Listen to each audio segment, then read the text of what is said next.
Gracias. Creo que primero debemos probar. ¿Está bien aquí? Todo parece indicar que va a ser una noche inolvidable. Yo debería empezar presentando a Mario Vargas Llosa, pero todo lo que vaya a decir, después de lo escuchado y además después de todo lo que sabemos, va a resultar de todas formas obvio. Sin embargo, claro, vale la pena remarcar que estamos frente a un escritor de talla universal, y eso se debe fundamentalmente a la belleza de sus novelas, ¿no es cierto?, y a la contundencia y transparencia de su trabajo intelectual, reflejado en sus libros de ensayos, en los libros que recogen además sus notas periodísticas, en fin, que hacen de él una unidad, valga la redundancia, única. Entonces, muy bien, él está aquí para conversar con ustedes. Ante todo, lo va a hacer de una manera muy sencilla. Tenemos entre el público azafatas con unos papeles para toda la gente que quisiera formular preguntas. Deben ser necesariamente escritas y les pedimos, por favor, que las hagan la mayor cantidad posible, porque ese es el propósito de esta noche. Tanto María René Canelas como yo estamos simplemente para romper el hielo. Nada más, vamos a iniciar el diálogo para darles tiempo a ustedes de formular esas preguntas y así pasar una noche agradable, más o menos por un tiempo de 1 hora y media, algo así, comprendiendo que Vargas Llosa está con un trabajo increíble. Ayer en La Paz lo hemos visto sonreír a miles de personas y además complacer y responder a todas las preguntas formuladas, en fin, pero es algo que de veras cansa. Así que, muy bien, aprovechando que además con justo merecimiento se lo reconoce como un cochabambino de honor, yo voy a pedirle a él que nos cuente cómo fue realmente su infancia y a qué se le dio que él viviera esos 8 o 9 años, sus primeros años en Cochabamba, y así empezamos a dialogar. Con mucho gusto, Gonzalo. Para mí, los primeros 10 años de la existencia fueron unos años muy felices. Estoy seguro que les ocurre a muchísimos niños tener en la memoria los primeros años de su vida como la llamada edad dorada, es decir, una edad de inocencia, de alegría, de exaltación, una vida protegida por el cariño de unos familiares que a uno le inspiran una absoluta seguridad. Esa fue realmente mi infancia. Nosotros constituíamos una familia algo bíblica por lo numerosa. Toda la familia vino a instalarse a Cochabamba cuando yo tenía apenas 1 año, de tal manera que en esta tierra tuve las primeras manifestaciones de humanidad. Aquí comencé a pensar, aquí aprendí a caminar, aquí aprendí a hablar, aprendí a leer. Quizá la experiencia más importante que he tenido en la vida. Todavía recuerdo el deslumbramiento que significó para mí la lectura, cómo a través de esta operación de poder descifrar esas letras que me enseñó a deletrar el hermano Justiniano de La Salle, podía apoderarme de un mundo riquísimo de aventura, de fantasía, viajar por el espacio, por el tiempo, vivir literalmente unos destinos extraordinarios. Bueno, esa experiencia seguramente fue para mí el punto de partida de mi vocación. Descubrí a través de los libros la posibilidad de vivir una existencia infinitamente más rica que la real, y seguramente eso hizo nacer en mí, a esa edad temprana, una vocación de escritor. Por otra parte, en esos primeros 10 años yo fui un niño inocente. En esa época los niños eran inocentes hasta los 10 años. Eso parece hoy día absolutamente imposible. Pero en esa época no. Yo creo que la mayor parte de mis compañeros de La Salle creíamos efectivamente que los regalos de la Navidad nos los traía el Niño Dios, al que le escribíamos unas cartas. No existía Papá Noel en ese tiempo. Unas cartas muy persuasivas, explicándoles qué regalos queríamos. Y además vivíamos en un mundo en el que nos sentíamos enormemente protegidos y mimados, ¿no? Yo recuerdo la exaltación con la que compartí con mis amigos cochabambinos los ritos de la infancia, ¿no? Por supuesto los deportes, las seriales, que tengo también como un recuerdo inolvidable de esos años, las seriales que daban los sábados en la mañana y los domingos en la mañana, el Teatro Achá y el Cine Roxy, que no sé si existen todavía.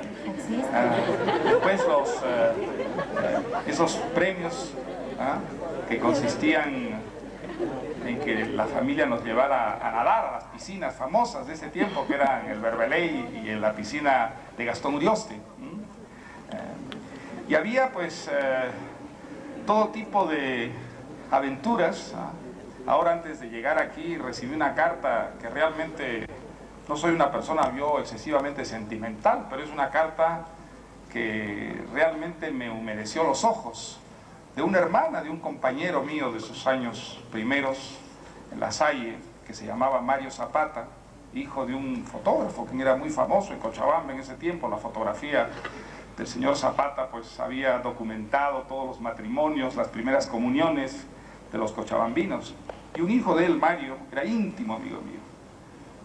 Y una carta que recibo de su hermana esta misma tarde, ella me recuerda nuestros juegos, y me recuerda unas sesiones de cine que Mario Zapata y yo organizábamos en la fotografía del señor Zapata en la Plaza 14 de septiembre, y me recuerda además que incluso cobrábamos la entrada a estas funciones, con lo que además de divertirnos me parece que hacíamos muy buenos negocios.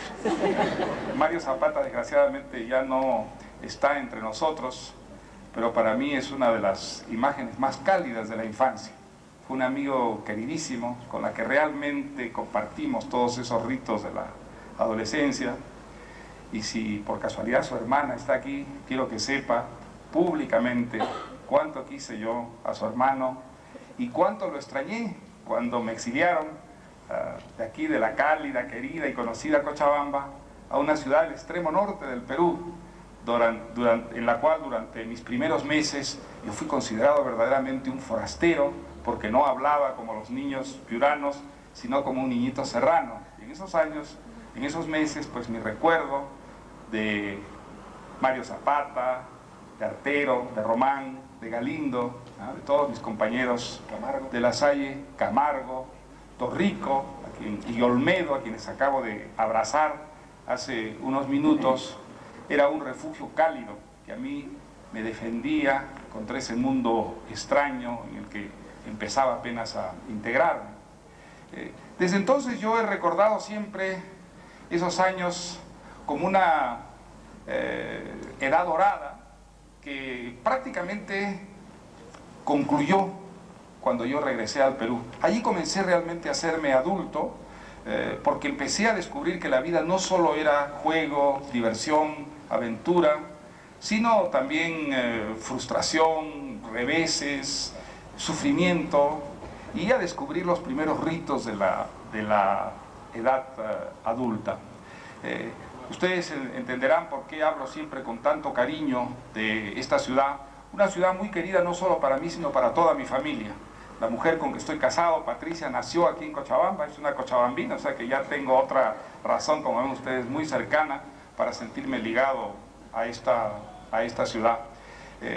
Hago todo este preámbulo simplemente para decirles cuánto me emociona esta medalla y cuánto me emociona que el Consejo Municipal de Cochabamba me declare públicamente cochabambino de honor. Yo ya me sentía un cochabambino de corazón, pero ahora además tengo un diploma que certifique que soy un cochabambino, así que estén seguros que voy a llevar este título por el mundo con un gran orgullo y que voy a hacer todo lo posible para no hacer quedar mal a ese Consejo Municipal que me ha honrado esta noche de esa manera tan alta.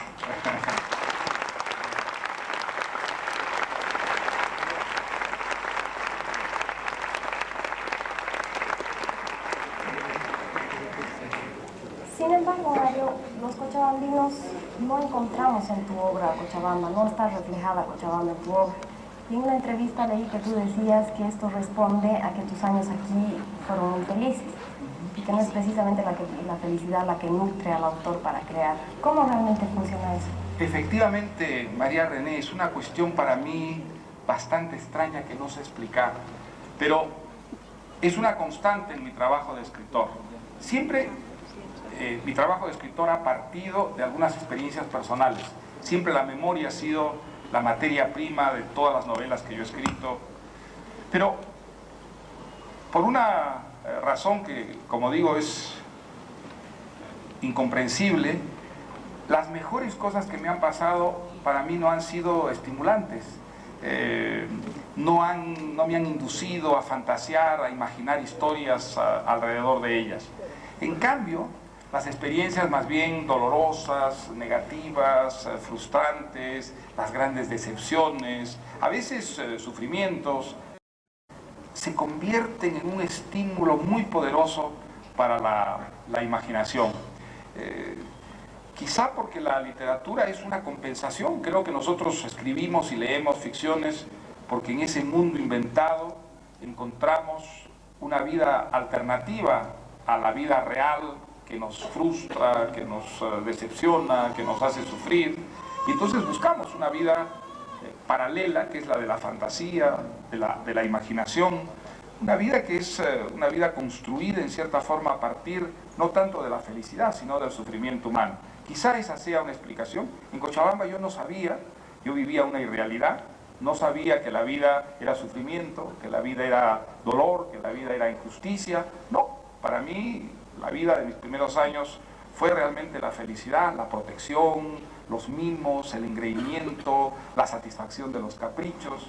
Y eso pues desde luego constituye un recuerdo muy cálido, pero no un recuerdo estimulante para mi capacidad de fabulación.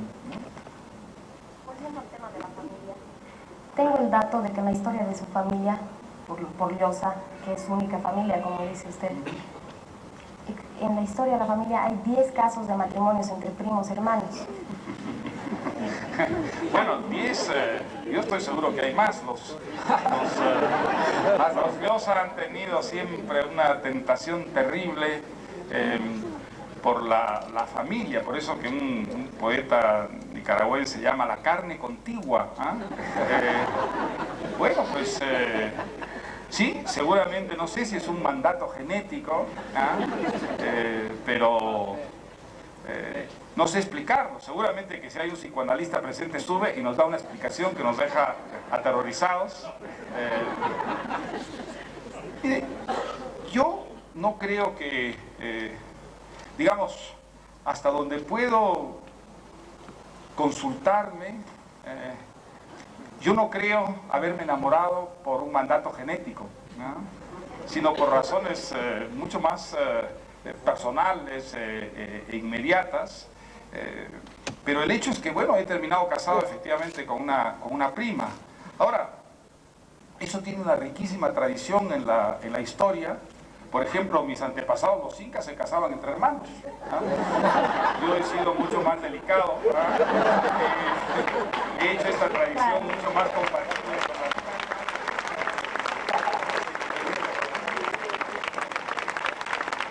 Ahora, voy a decir, María René, que si tu segunda pregunta ya toca ese terreno, yo no te dejo llegar a la quinta pregunta.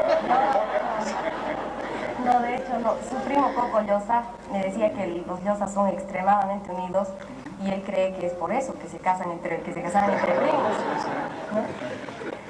Bueno, pero por ejemplo, ya mi mujer y yo estamos haciendo todo lo posible para impedir que las nuevas generaciones continúen esa tradición, para que no nos salga un día como a este personaje de García Márquez, un niño con una cola. Un buen día. Bueno, de hecho existe una relación muy próxima con Bolivia, ¿no? 2 tíos suyos casados con bolivianas, 2 matrimonios suyos con bolivianas, una cochabambina y demás. ¿Cómo ha influido esta relación con Bolivia en su literatura? Bueno, quizá En algunas de mis historias, pues esa experiencia se ha proyectado de una manera, por supuesto, muy sublimada y reelaborada con la imaginación. Aunque quizá mi vinculación literaria con Bolivia no tenga nada que ver directamente con mi familia, sino con un personaje boliviano que yo conocí. ¿El escribidor? El escribidor, claro, un personaje que para mí resultó fascinante porque fue el primer escritor profesional que yo conocí. Para mí los escritores hasta mediados de los años 50, cuando yo conocí a este señor, eran escritores de días domingos, de vacaciones, gentes que dedicaban unos espacios pequeños de su existencia a la literatura y el resto de su vida pues actividades profesionales, actividades alimenticias. Y por eso a mí me costaba muchísimo trabajo concebir que uno pudiera un día dedicarse enteramente a la literatura, solo a la literatura. Me parecía un ideal inalcanzable. Yo era periodista, estudiaba y trabajaba en una radio. Y en una radio vecina a la mía, que era una radio que tenía un gran éxito con los radioteatros, que eran en esa época lo que son ahora las telenovelas, que me imagino son en Cochabamba tan populares como en el resto del mundo. Pues esa radio, que era realmente una radio inmensamente popular gracias a los radioteatros, tenía un personaje extraordinario que escribía todos los radioteatros, que los protagonizaba, porque era actor además, y era siempre el personaje principal, y además los dirigía. Una especie de hombre orquesta del radioteatro, y que era boliviano. A mí me fascinaba, porque era realmente una industria radioteatral. Escribía a la velocidad de sus manos, los capítulos los ensayaba muchas veces recién salidos de la máquina de escribir. Era además una persona que hablaba siempre del arte con mayúscula, tenía una seguridad en sí mismo que a mí me fascinaba, porque yo sentía una inmensa inseguridad cada vez que cogía la pluma, aunque fuera para escribir una sola frase.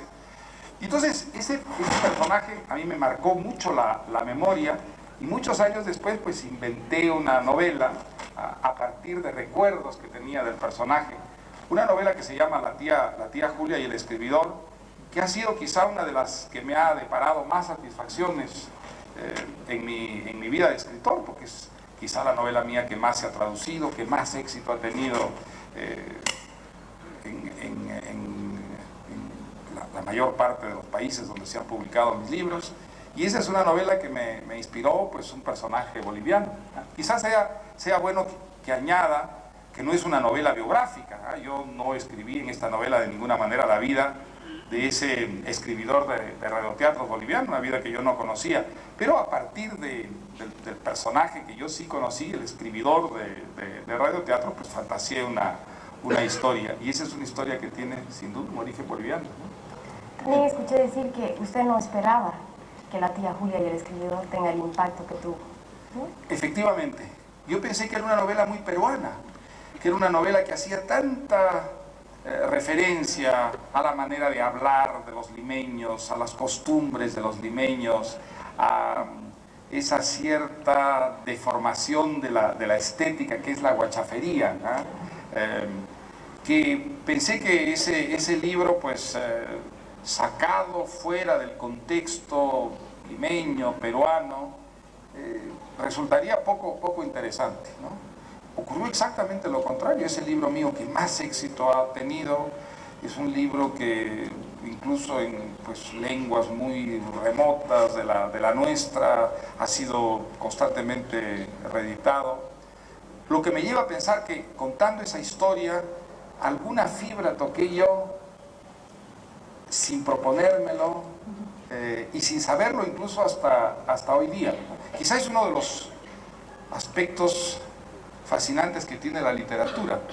Uno escribe una historia, un poema o una obra de teatro, pues volcando todo lo que tiene adentro, y muchas veces las cosas que vuelca no pasan por su razón, no pasan por su inteligencia, pasan simplemente por las emociones, por los sentimientos, por las intuiciones, y hace, sin saberlo, cosas distintas de las que se proponen, ¿no? Algo de eso debió ocurrir con la tía Julia y el escribidor. Yo me propuse contar una historia que tenía que ver más o menos con un proceso mental que se iba deteriorando por el exceso de fabulación,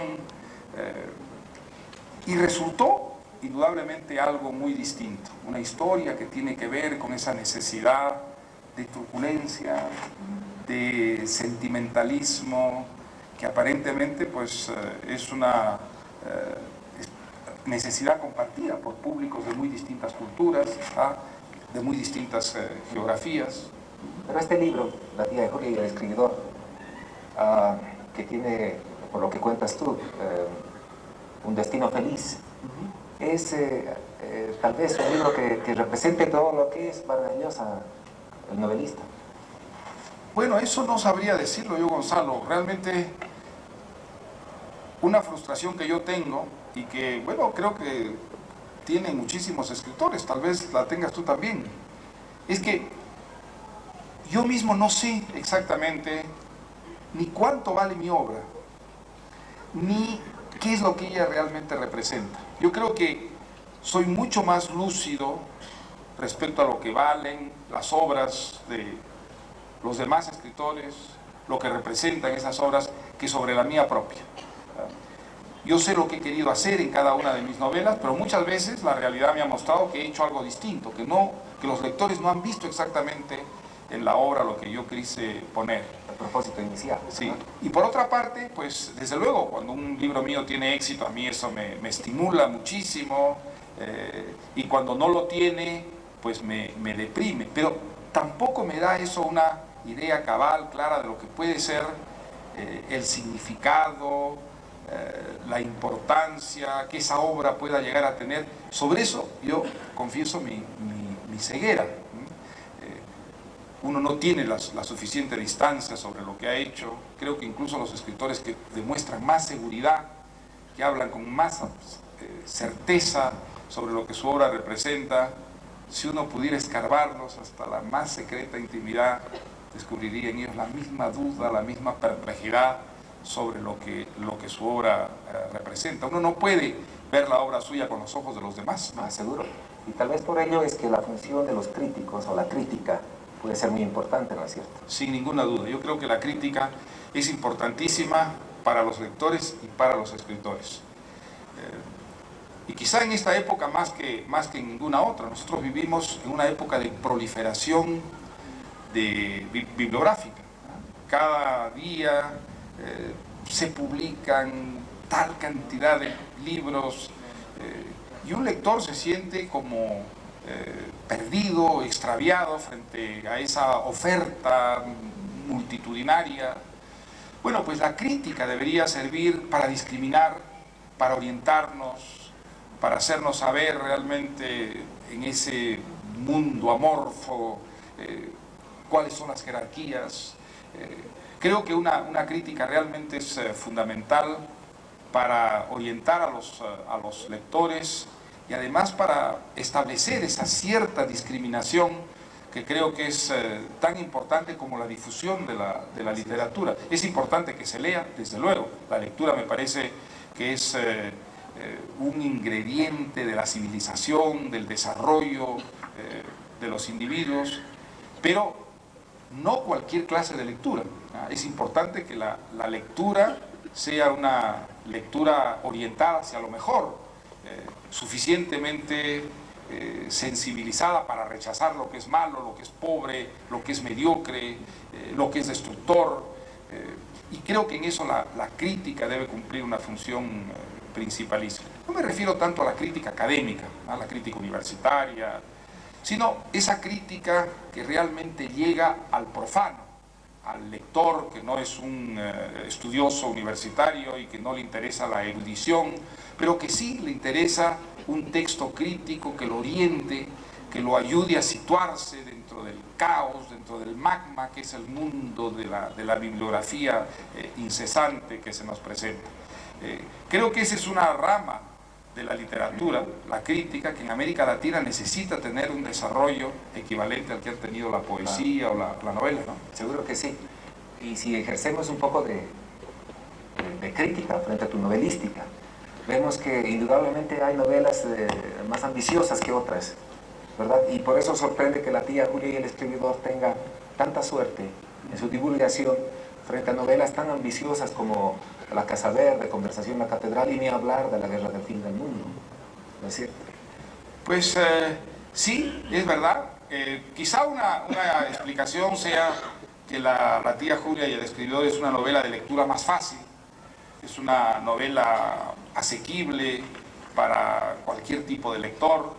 En cambio, pues otras novelas mías como Conversación en la Catedral, por ejemplo, que es una novela que me costó mucho más trabajo que escribir que la tía Julia y el escribidor, que realmente me tuvo 3 años trabajando muchísimo para dar forma a la historia que quería contar. Es una novela de lectura mucho más laboriosa, que exige un esfuerzo intelectual mucho mayor para que el lector pueda realmente orientarse con lo que va ocurriendo, y quizá eso le ha restado, por supuesto, mucho lector, ¿no? Y en la línea de la tía Julia está Pantaleón también. Sí, Pantaleón.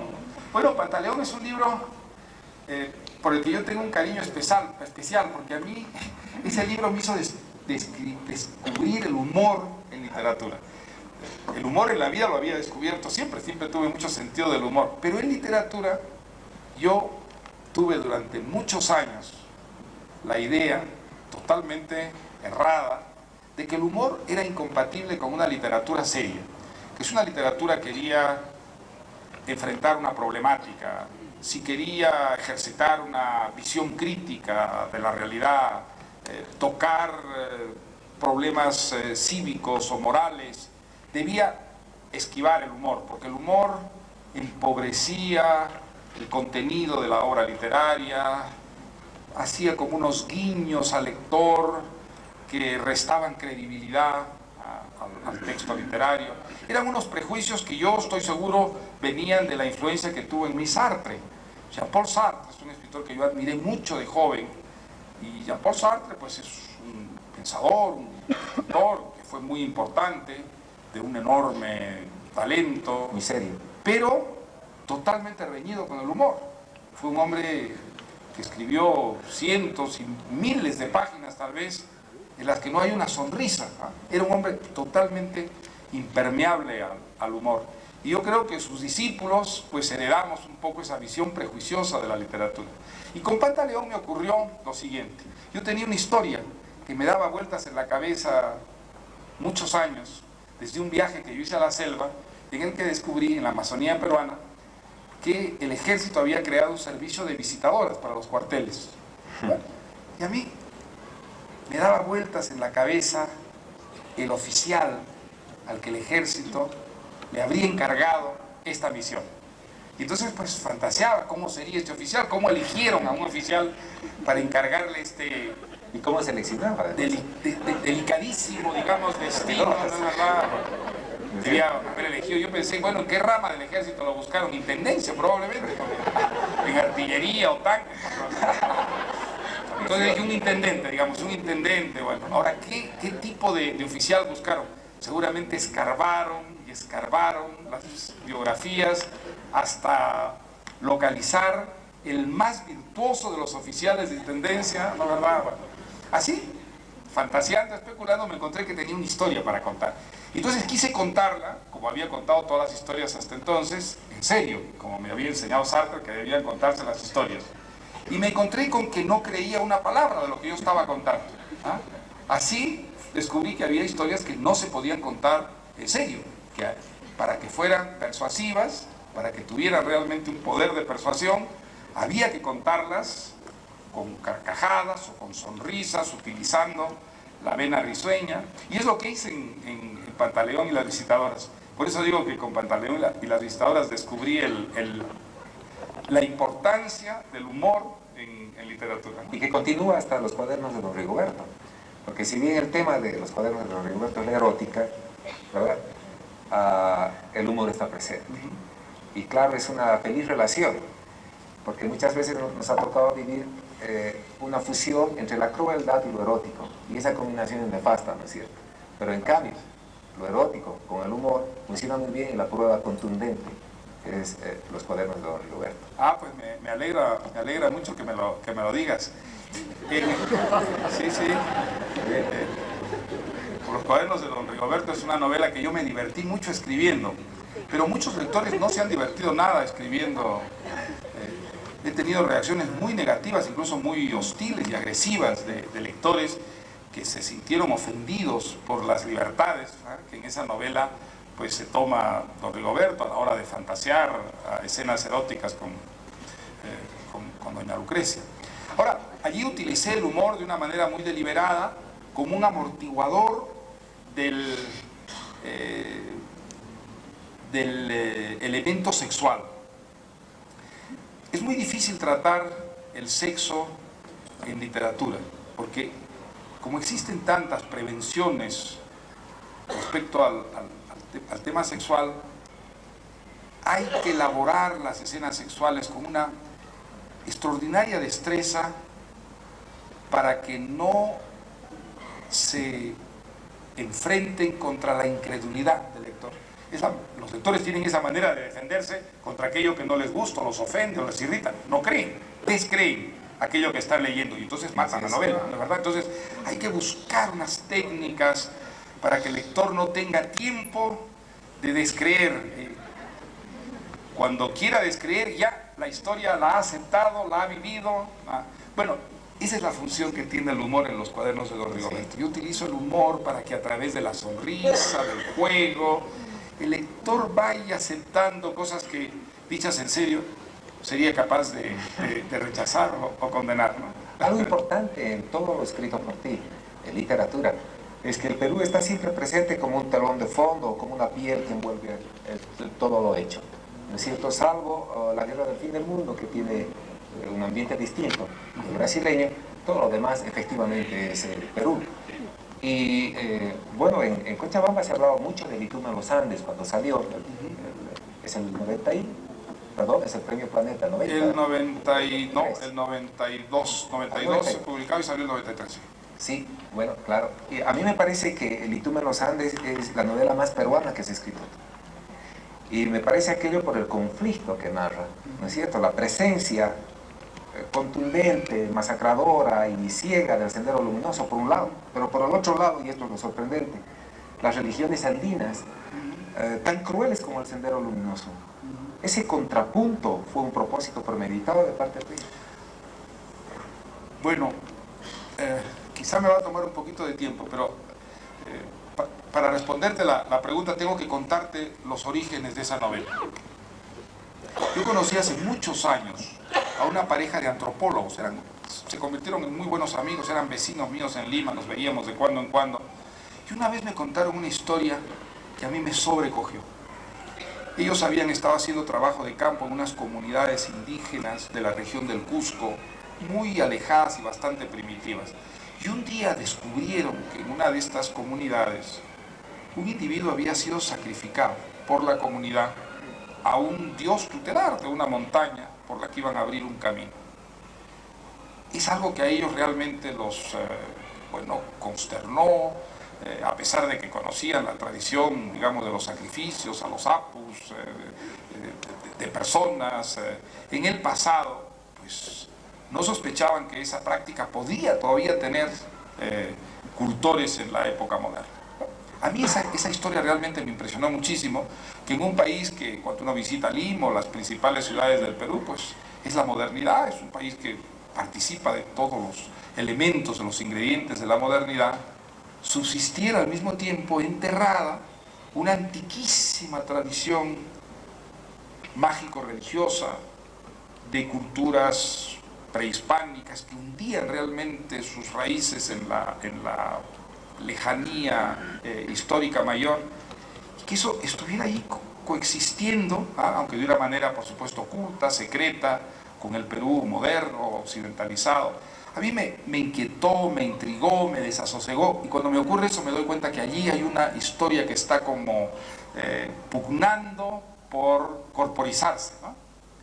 Pero, sin embargo, pues bueno, estuve embarcado en otros proyectos literarios, y allí siempre en el fondo la tentación de escribir alguna vez una historia en la que apareciera este contraste de un país moderno y secretamente una vena mágico y racional de una gran violencia coexistiendo con él. Ahora, entre 1987 y 1990 yo hice política, estuve embarcado en una aventura política que me llevó, entre otras cosas, a recorrer el Perú, a recorrer realmente todo el país, incluidos los pueblos más alejados, y sobre todo en la región de los Andes, en la región de los Andes centrales. Esa ha sido una de las experiencias quizá más dramáticas que he tenido yo en mi vida. Yo creí que conocía bien el Perú porque yo había viajado mucho por mi país. Y sin embargo, en esos años, que fueron unos años de una gran violencia, como tú sabes, los años del terrorismo, había Sendero Luminoso, había el otro grupo, había el grupo Tupac Amaru, había la contraofensiva, por supuesto, de las fuerzas del orden, y todo eso había llevado a la violencia política a unos extremos verdaderamente indescriptibles. Ahora, esa violencia tenía lugar en un territorio que es el más pobre del país, es el más aislado, donde están las comunidades más atrasadas, más marginadas, que sobreviven a duras penas en un territorio tremendamente duro. Realmente fue una experiencia traumática ver los niveles de miseria a que habían llegado ciertas regiones, en las que a la pobreza tradicional se había venido a añadir la violencia política, la violencia del terrorismo y del contraterrorismo y lo que había significado ese aislamiento en esas regiones. Bueno, en esos años hubo unos fenómenos en el Perú muy significativos del retroceso psíquico, mental a que a ciertas comunidades precipitó esta violencia que vivían. Por ejemplo, resucitó el culto a unos personajes semi-humanos y semi-demonios que según una antiquísima tradición mataban a las gentes para arrancarles la grasa, que luego utilizaban como medicina los pistacos. Bueno, esa era una vieja tradición que parecía absolutamente extinguida y sin embargo de pronto hubo casos dramáticos de linchamientos en una ciudad, que es una ciudad importante como Ayacucho. Hubo una movilización de barrios porque corría el rumor de que iba a haber una invasión de pistacos. Y además era entre grotesco y doloroso, porque se decía que los pistacos los mandaba el gobierno, porque el gobierno necesitaba grasa humana para pagar la deuda externa. Bueno, a mí esta experiencia de pronto me resucitó el viejo proyecto y así me surgió la idea de escribir una historia en la que la violencia político-social contemporánea de pronto se calzara sobre esa violencia tradicional, mágico-religiosa y llevara a una comunidad a vivir realmente una suerte de apocalipsis, ¿no? Esa es la historia de Bitumen Los Andes, una de las novelas, te diré, para terminar, que más trabajo me ha costado escribir, porque aunque esa violencia era una realidad que yo había visto con mis propios ojos, traducida a literatura resultaba tan irreal por lo excesiva, que muchas veces tenía yo mismo que rebajarla, que suavizarla, para que pudiera llegar a ser creíble en la literatura, ¿no?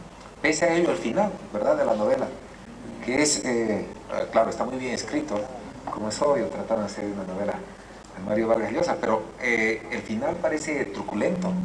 Bueno, es truculento, ¿no es cierto? no parece, es un final terriblemente truculento, y en realidad toda la novela es una preparación para ese final. Hay una gradación de la violencia a fin de que el lector esté suficientemente, digamos, entrenado en el curso de la historia como para aceptar ese terrible final, ¿no? Sí, sí, es así.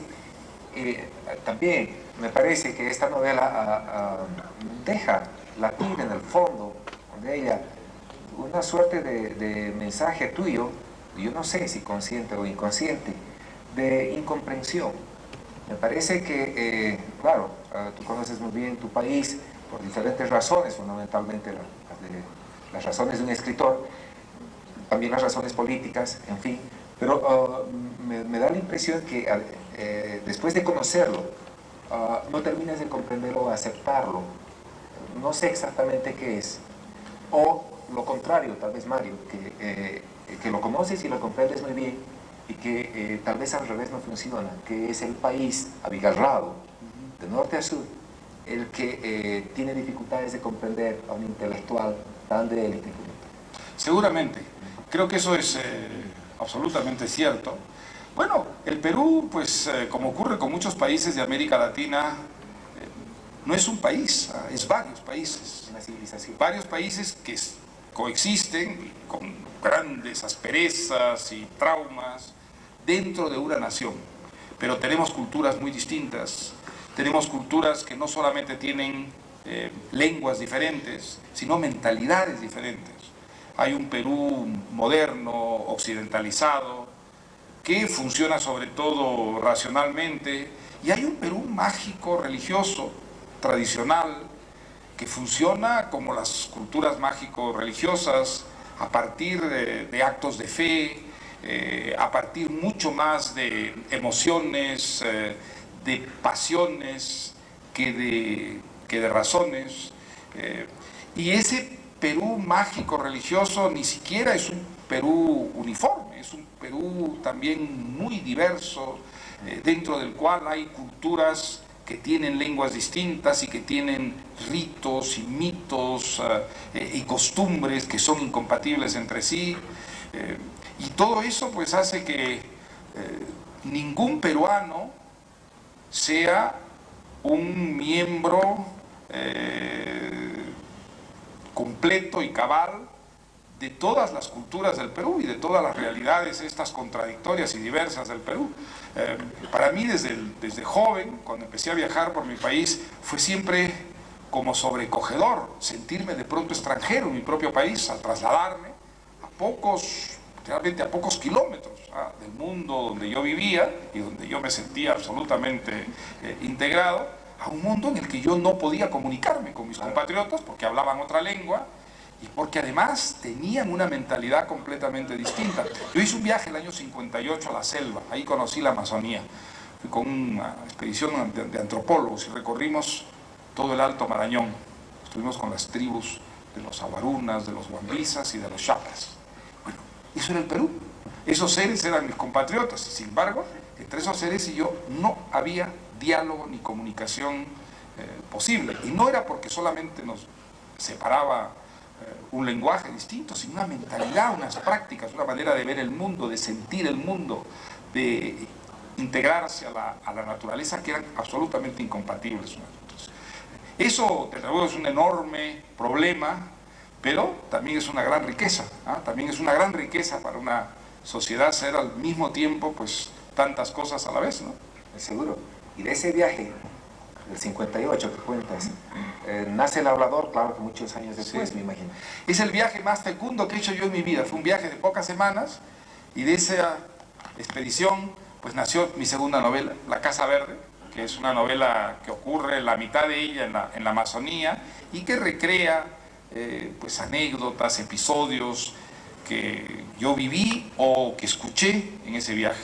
Y también la historia del hablador y de alguna manera Pantaleón y las visitadoras, porque cuando yo situé esa historia en la selva, la situé porque fue en ese viaje que recogí por primera vez la noticia de las visitadoras, así que como te digo fue desde el punto de vista literario el más fértil de los viajes que he hecho yo en la vida. Sí. Bueno, ya tenemos un montón. Muy bien. ¿Qué rasgos tiene usted de don Rigoberto? Es un público Oye, es un público peligroso.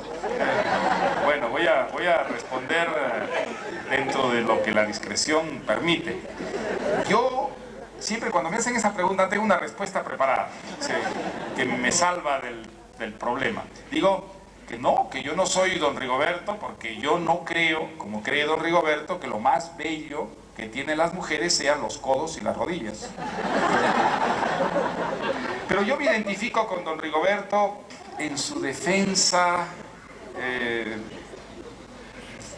obsesiva de la libertad individual, la defensa del individuo, su idea de que la verdadera libertad humana, donde debe asumirse y ejercitarse es en el individuo, que solo cuando los individuos de una sociedad asumen esa libertad y la traducen en sus actos, en sus iniciativas, en sus conductas, una sociedad es verdaderamente libre.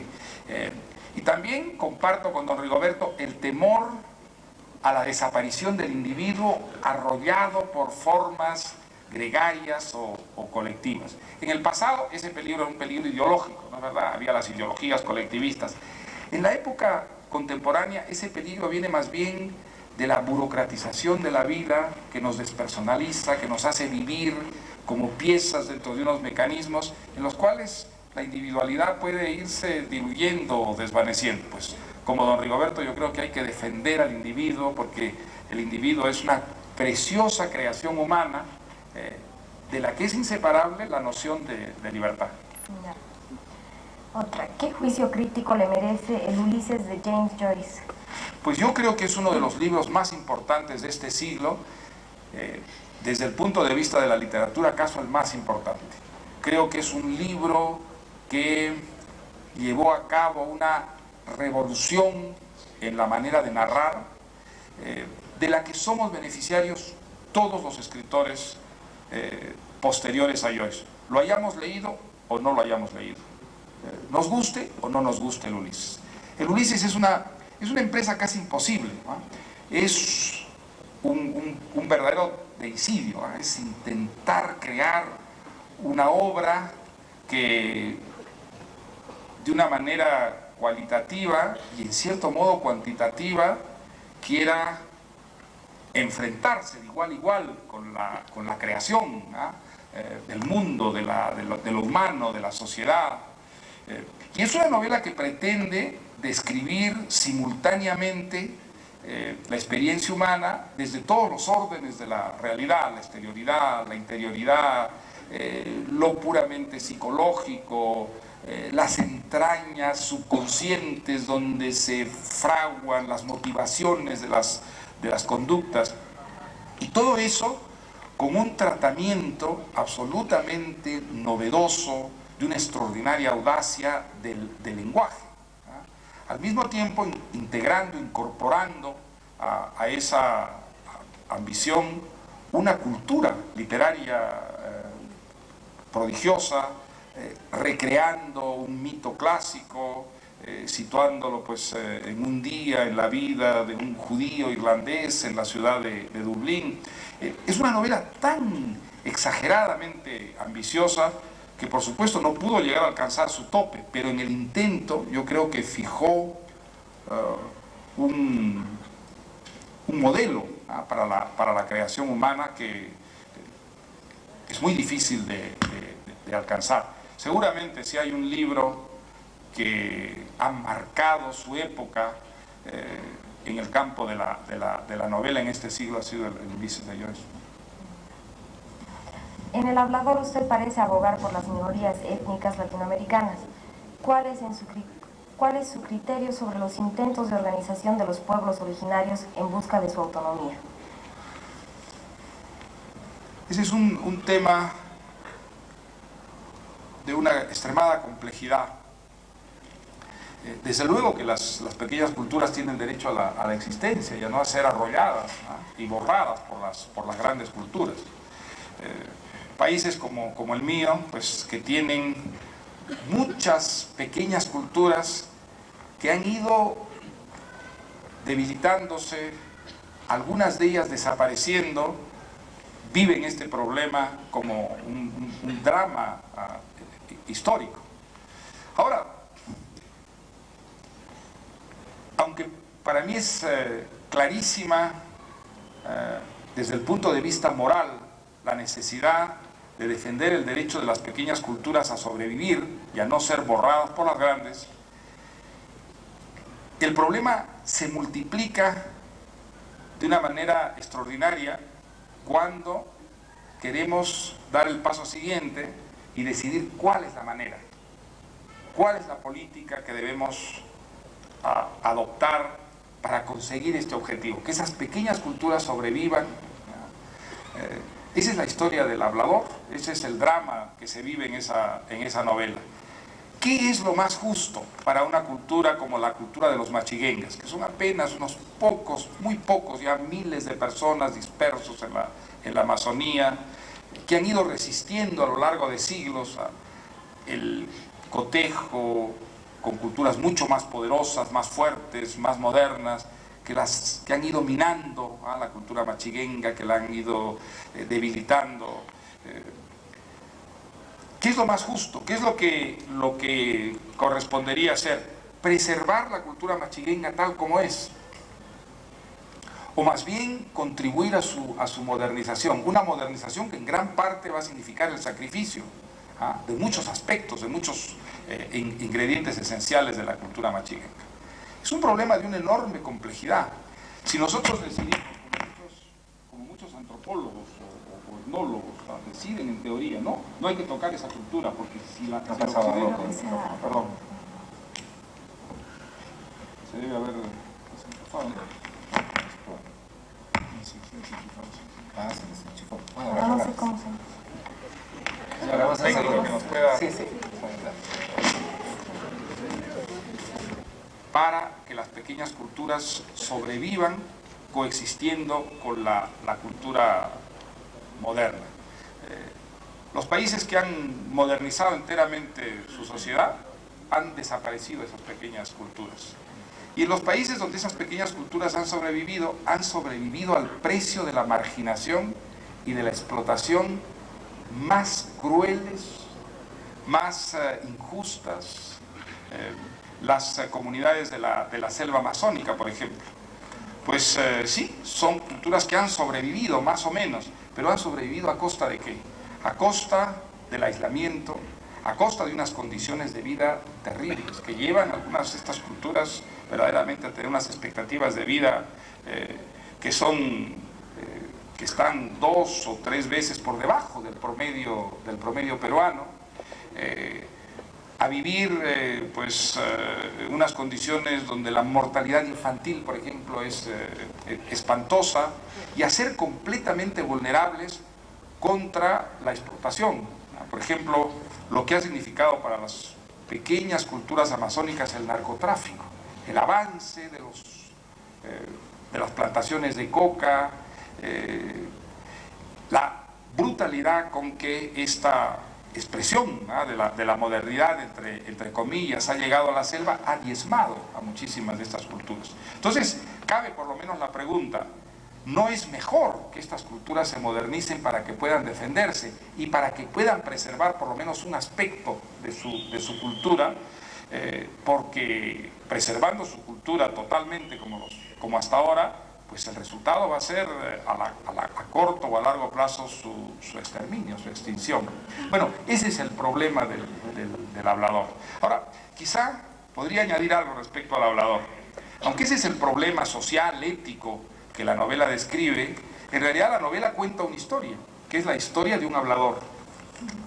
Un hablador, es decir, un personaje importantísimo dentro de esta pequeña, muy primitiva tribu amazónica.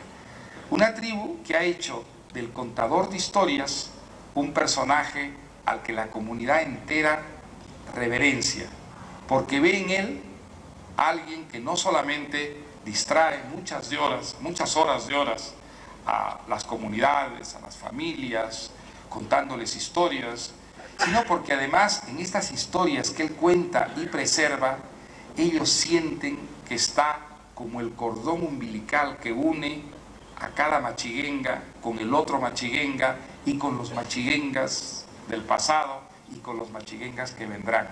El único aglutinante que siente esa comunidad es el de las historias que cuentan estos habladores, que van permanentemente trasladándose de un lugar a otro en esos pequeños pueblitos o aldeas en las que viven dispersos los machiguengas. Pues descubrir que en una tribu primitiva un contador de historias, es decir, un colega mío, tenía ese rol tan importante.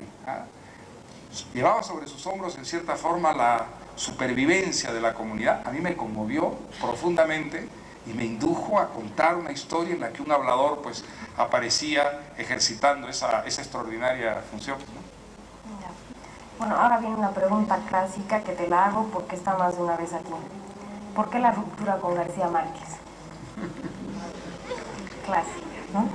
Bueno, yo soy un gran admirador de García Márquez.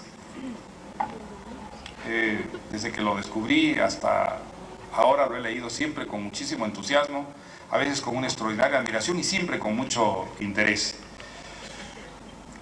En una época fuimos muy amigos y en otra época pues dejamos de ser amigos.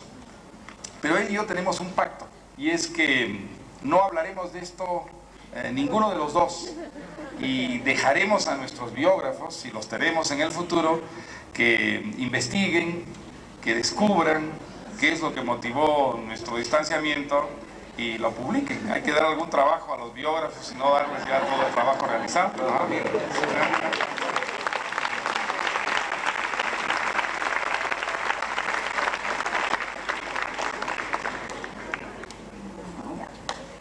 ¿Qué fue lo que lo impulsó a escribir Historia de un deicidio, ya que este libro habla de otro escritor, Gabriel García Márquez? Bueno, la gran admiración que me produjo a mí la lectura de 100 años de soledad.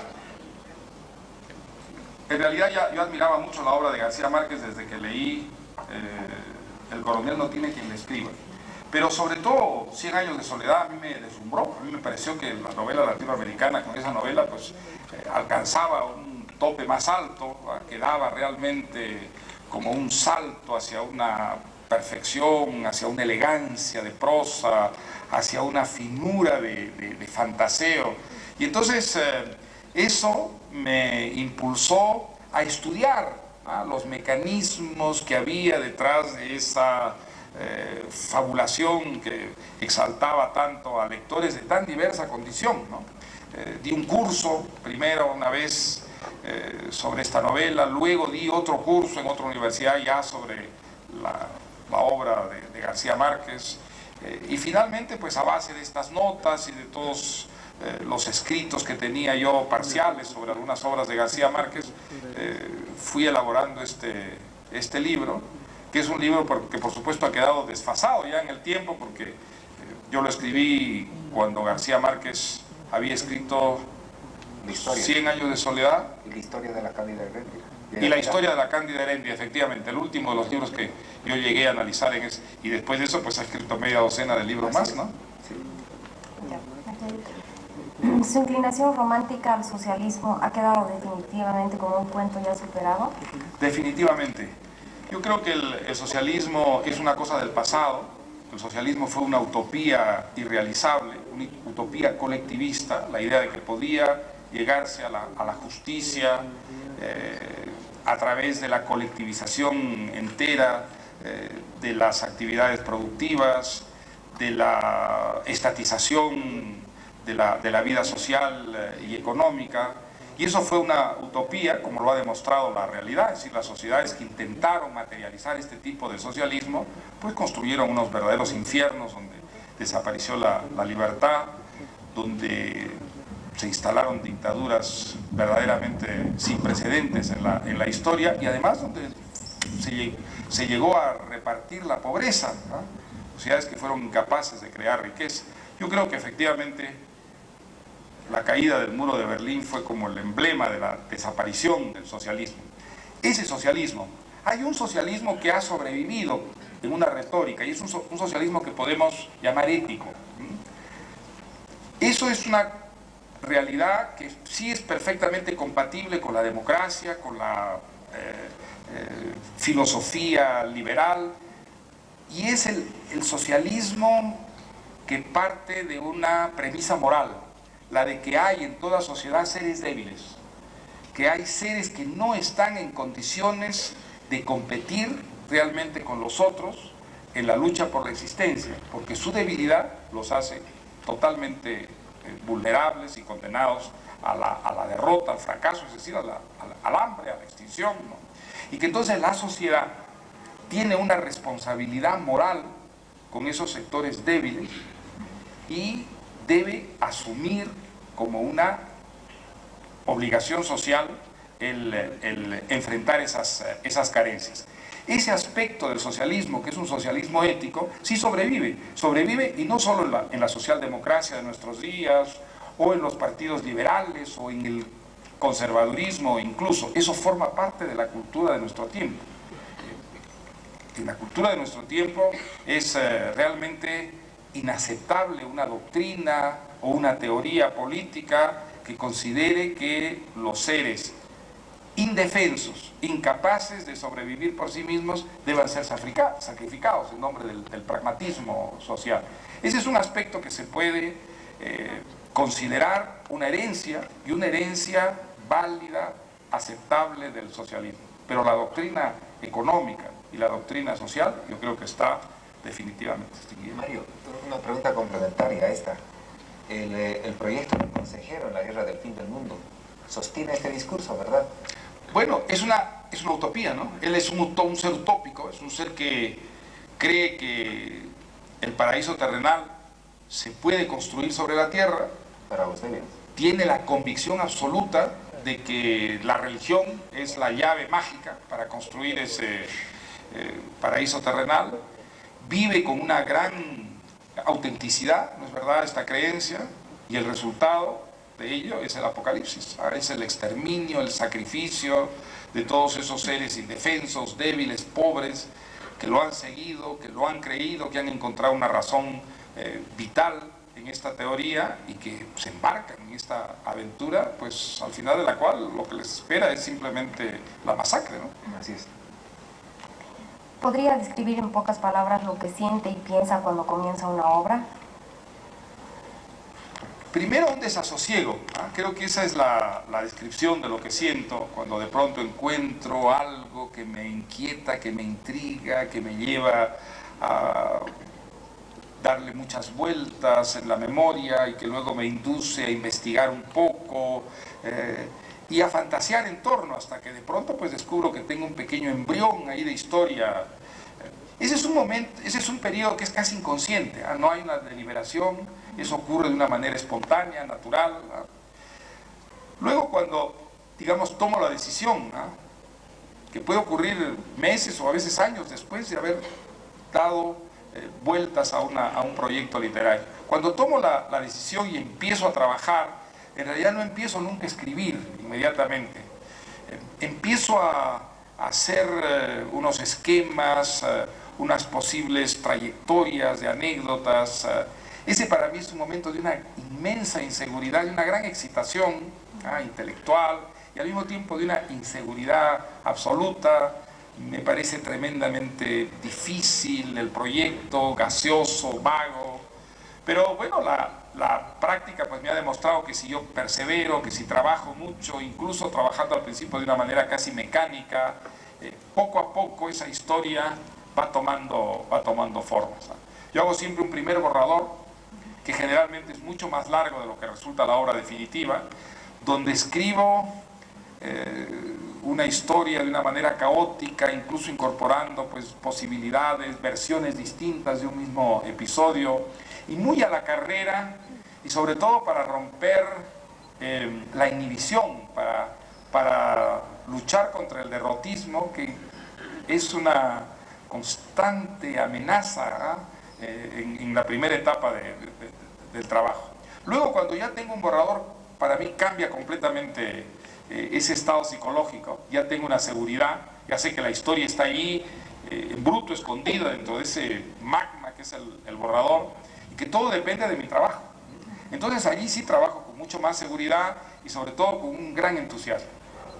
Esa segunda versión es siempre muy enriquecedora, me llevo sorpresas, descubro de pronto unas posibilidades de enriquecer a un personaje, otros personajes más bien de relegarlos a un segundo plano, y eso de las sorpresas, de las posibilidades no previstas que de pronto surgen allí, es quizás lo que me resulta más gratificante en el trabajo de una novela. Claro, trabajo pues que tiene periodos a veces muy difíciles, aburridos, desmoralizadores, pero esos momentos en que de pronto se abre como una puerta y aparece allí un paisaje rico, novedoso, son como una gran compensación a todos los momentos difíciles. Es un proceso muy interesante es un proceso en el que todas las posibilidades de la personalidad intervienen, no solo las ideas, las razones, sino unos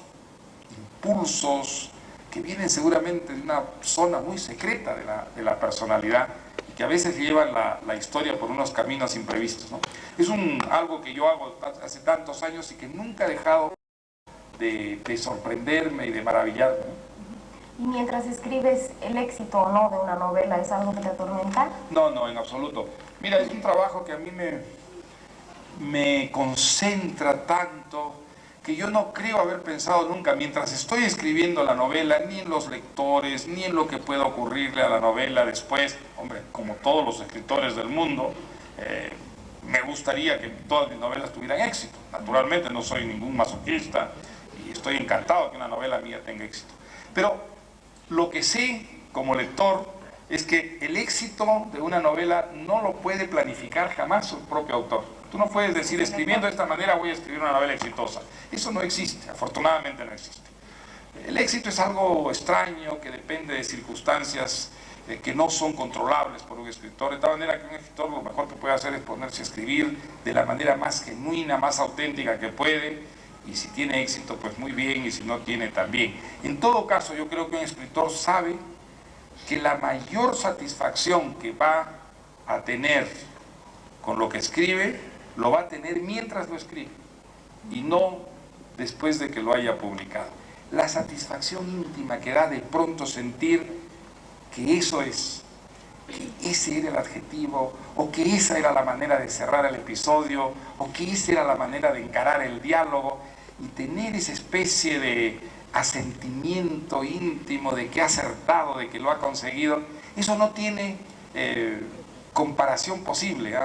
Los premios son muy estimulantes, el éxito que pueda tener de crítica un libro es formidable, pero esa satisfacción íntima yo creo que es realmente el verdadero premio que busca un escritor, donde siente que su vocación sea como confirmado, ¿eh? Así que sí, el éxito sí, pero ese es el verdadero éxito de un escritor, el éxito que se concede a sí mismo en esos momentos en que después de determinado esfuerzo pues parece haber tocado algo esencial, ¿no? Aquí hay otra pregunta. Estoy deseosa de saber, sin afán de opacar el misterio de la relación de ambos libros, si los cuadernos de don Rigoberto son la secuela de El elogio de la madrastra. Sí, claro. Esa historia ocurre un año, se dice en la novela, un año después de que termina El elogio de la madrastra. Al final del elogio de la madrastra, debido a los amores de doña Lucrecia y de Fonchito, pues don Rigoberto y doña Lucrecia se han separado, y la novela, Los cuadernos de don Rigoberto, empieza un año después cuando Fonchito va a tocar en la puerta a su madrastro. O sea que en realidad hay una continuación, ¿ah?, de una historia a otra. Así es, sí. Sí. Por En aquí realidad hay- la pregunta es si Mario tiene algo de Conchito. Es muy chiquito Sí. para tener algo de Hombre, sí. Me gustaría tener más de Fonchito que de don Rigoberto, desde luego. Ya, aquí hay nuevas, son un montón. ¿Cuál fue el momento más difícil de su vida como escritor y por qué? No sé cuál fue el momento más difícil, quizá un momento fronterizo, ¿ah?, fue cuando decidí hacer política, ¿ah? Fue una decisión para mí muy difícil porque era una decisión que significaba apartarme por un tiempo que podía ser largo de lo que había sido mi vocación, de lo que era mi vocación y de lo que yo sabía no podría jamás reemplazar con ninguna otra. Yo sabía que si realmente me metí en política, pues la política es algo tan absorbente como lo es la literatura y que hay una incompatibilidad esencial entre las dos cosas. Y fue tremendamente difícil tomar esa decisión que íntimamente yo sentía como una traición, ¿no?, una traición a lo que soy, a lo mejor, ¿no?, de mí mismo. Fue una decisión difícil y en cierta forma traumática. O sea que si tengo que elegir un momento particularmente difícil de mi vida de escritor, sería seguramente ese. ¿Esa fama universal que tú tienes te animó a creer en la candidatura a la presidencia? No, no fue no fue en absoluto lo que significan mis libros, lo que me llevó a... sino el éxito que tuvo una campaña que yo resulté encabezando, sin proponérmelo, pero resulté encabezándola, para impedir la nacionalización de todo el sistema financiero que intentó el gobierno del presidente Alan García. El presidente Alan García presentó un proyecto de ley en el Congreso, pues, nacionalizando todo el sistema financiero, bancos, compañías de seguros, compañías financieras, algo que a mí me pareció absolutamente insensato, algo que iba a empobrecer mucho más al Perú, algo que iba contra todo lo que era la modernidad. Y entonces protesté, pero protesté sin pensar jamás que eso tendría éxito, y para sorpresa mía tuvo éxito. Hubo una gran cantidad de peruanos que estuvieron de acuerdo conmigo y que protestaron y que apoyaron el manifiesto que yo escribí, y bueno, y entonces pues eso tuvo mucho éxito porque conseguimos parar la ley a través de una gran movilización, utilizando los recursos que da justamente la democracia para atajar las leyes que la opinión pública no considera acertadas. Esa fue la razón que a mí me llevó a pensar que yo podía, si entraba en política, quizá conseguir que las cosas que defendía hacía muchos años como escritor pues, pudieran convertirse en una política en mi país. Eso lo descubrí desde luego un tiempo después, un análisis equivocado, fue una ilusión, ¿eh? Pero esa ilusión fue, o sea, nada que tuviera que ver con mi trabajo de escritor, ¿no? Ya. Don Mario, cuando uno va a escribir un libro, ¿ya se sabe cómo va a empezar y terminar, o el contenido viene a medida que uno lo va escribiendo? Bueno, como dije, cuando empiezo a escribir, y yo he trabajado mucho ya en el libro, tengo unos esquemas, pero son esquemas que nunca respeto, son esquemas que preparo porque me dan esa seguridad mínima para poder empezar a escribir, pero en realidad en el curso del trabajo la historia se transforma y algunas veces pues la historia llega a ser algo totalmente diferente de lo que a mí me llevó a intentar escribirla, ¿no? María, una pregunta. Solo tienes un libro de cuentos publicado. ¿Y eso se debe a que no escribes más cuentos o no los publicas? No. He querido otra vez escribir cuentos, pero se me convierten en novelas. Por ejemplo, Pantaleón y las visitadoras, cuando yo empecé a escribirlo iba a ser un cuento largo, como Los cachorros, y sin embargo, pues de pronto se proliferó la historia y se me convirtió en una novela. En algunas novelas he utilizado cuentos, en El elogio a la madrastra, por ejemplo, en Los cuadernos de don Rigoberto, pues hay muchos episodios que son como autónomos, que se podrían leer como independientes entre sí. El cuento es un género que me parece hermosísimo, tal vez más difícil que la novela, exige una condensación muy parecida a la de la poesía, pero es verdad, desde que escribí mi primer libro de cuentos, por lo menos cuentos aislados no he publicado. Pero hay varias novelas cortas, ¿no? Los cachorros. Sí, hay varias novelas cortas, Palomino Molero. Sí. Ese iba a ser un cuento también y terminó siendo, bueno, una novela corta, ¿no? Sí. Tenemos tiempo solo para un par de preguntas más. ¿Usted cree que su obra maestra está todavía por venir? Bueno, si no lo creyera, andaría en franca decadencia. Yo creo que todo escritor tiene la obligación de creer que la novela que está escribiendo es mejor que todas las que he escrito antes, pero menos buena de la que va a escribir después, ¿no? Yo estoy totalmente convencido que mis mejores novelas las voy a escribir a partir de los 70 años.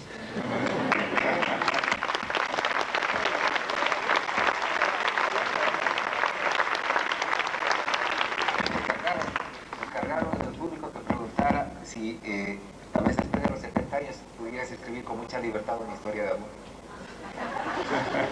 Bueno, con libertad he escrito siempre y espero seguir haciéndolo hasta el final.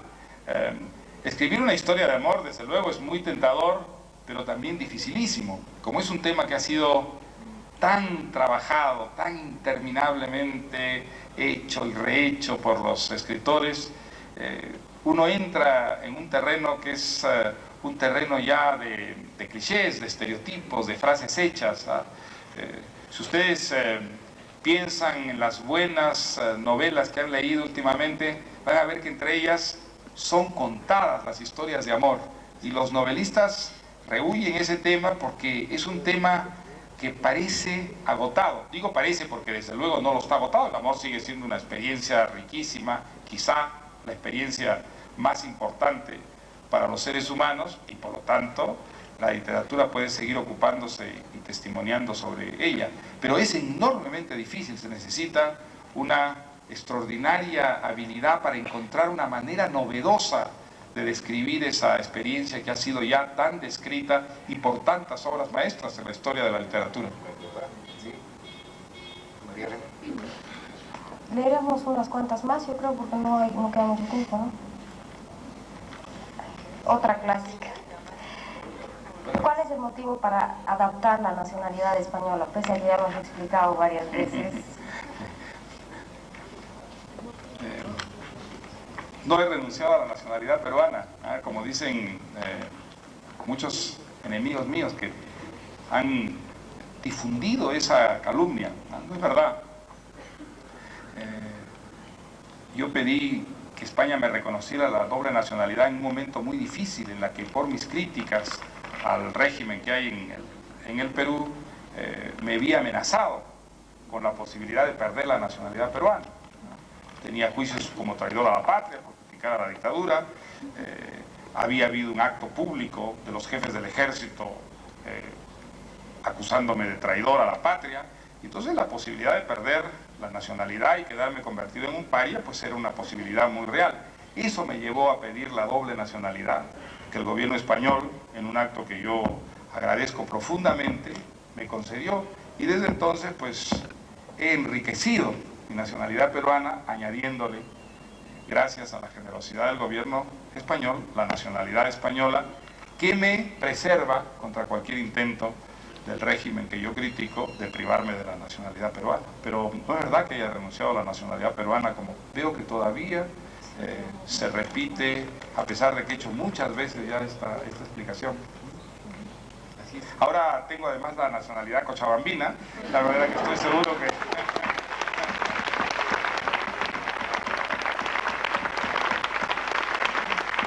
enriquece mis dos nacionalidades anteriores, de lo cual por supuesto me siento muy contento y orgulloso. Esa es tal vez la mejor manera de terminar este diálogo con el público por parte de Mario Vargas Llosa. Muchas gracias por estar aquí. Muchas gracias, Mario. Y muchas gracias a Gonzalo y a María René por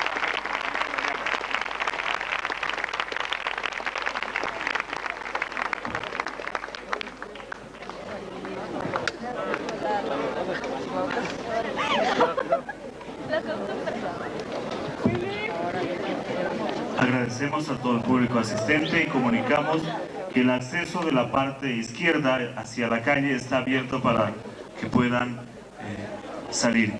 Muchas gracias, buenas noches.